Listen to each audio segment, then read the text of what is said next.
12 student.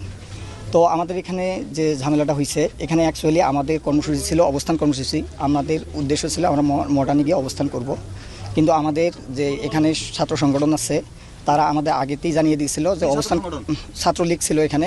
তো ওরা আমাদের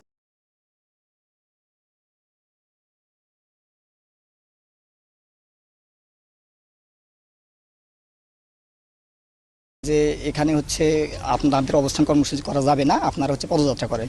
আমরা সেটাতে একমত হয়ে আমরা এখানে পদযাত্রা করার জন্য ইচ্ছুক ছিলাম, কিন্তু তারা পরবর্তীতে আমাদের আরও ফোর্স করে আমাদের যে সবার সাথে কথা ছিল আমরা হচ্ছে পদযাত্রা করে চলে আসব।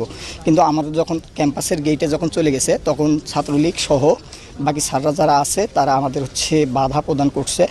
স্যাররা অ্যাকচুয়ালি যখন সামনে আছে তখন পিছন থেকে এবং তাদের যারা তৃতীয় পক্ষ ছিল তারা স্যারের উপর আক্রমণ করে সেই দায় আমাদের সাধারণ শিক্ষার্থীদের উপর চাপানোর চেষ্টা করছে। এই রকম যে আন্দোলন থাকে সেই আন্দোলনগুলোতে বরাবরই ছাত্র তৃতীয় পক্ষ ঢুকে এবং সাধারণ শিক্ষার্থীদের উপর দায় চাপানোর চেষ্টা করে। তাই আমি আপনাদেরকে নিশ্চিত করতেছি যে এখানে না, এখানে আমাকে ছাত্রলীগের সভাপতি আমাকে চর থাপ্পড় মারছে। এখানে উনি আমাকে নিজে স্টিল আমাকে থাপ্পড় মারছে।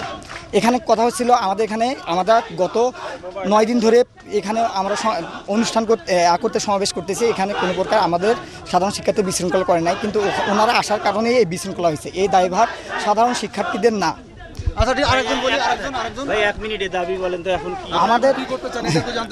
আমাদের দাবি আমরা এখন বর্তমানে এক দফাতে পৌঁছাইছি, সেটা হচ্ছে সকল প্রকার অযৌক্তিক কোটাগুলো, বৈষম্যমূলক কোটাগুলোকে দূর করে প্রথম থেকে চতুর্থ শ্রেণী পর্যন্ত যথাযথ কোটা সংস্কার করা। আর এখানে আমাদের হচ্ছে বিচার বিভাগের সাথে আমাদের কোনো সম্পর্ক নয়, আমাদের সম্পর্ক হচ্ছে নির্বাহী বিভাগের কাছে। কারণ আপনারা জানেন সংবিধানের 29 নম্বর অনুচ্ছেদে বলা হয়েছে সরকারি চাকরি ক্ষেত্রে সকল নাগরিক সমান সুবিধা ভোগ করবে। কিন্তু এখানে আরও আছে যারা অনগ্রসর জনগোষ্ঠী আছে, তাদের জন্য একটা নির্দিষ্ট কোটা ব্যবস্থা থাকবে। এটা কোটা ব্যবস্থা কিছু সংখ্যক অনগ্রসর জনগোষ্ঠীর জন্য এটা সাংবিধানিক অধিকার, কিন্তু 18-এর পরিবর্তে যেটা করা হয়েছিল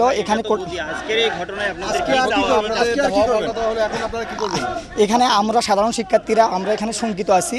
তো আমরা চাচ্ছি, সাধারণ শিক্ষার্থীরা চাচ্ছি যাতে আমাদের এই ব্যাপারে আমাদের পরবর্তীতে কোনো সমস্যা না হয়। কারণ এখানে যে সমস্যাটি হয়েছিল সেই সমস্যাটি আমরা সাধারণ শিক্ষার্থী দায়ী না। এখানে তৃতীয় পক্ষ ঢোকার কারণে, তারা বাধা দেওয়ার কারণে এই পরিস্থিতি হয়েছিল। সুতরাং আমরা আশঙ্কা প্রকাশ করতেছি। সুতরাং আমাদের আশঙ্কায় সারা বাংলাদেশের শিক্ষার্থীরা একমত প্রকাশ করবে বলে আমি আশা পোষণ করতেছি। কারণ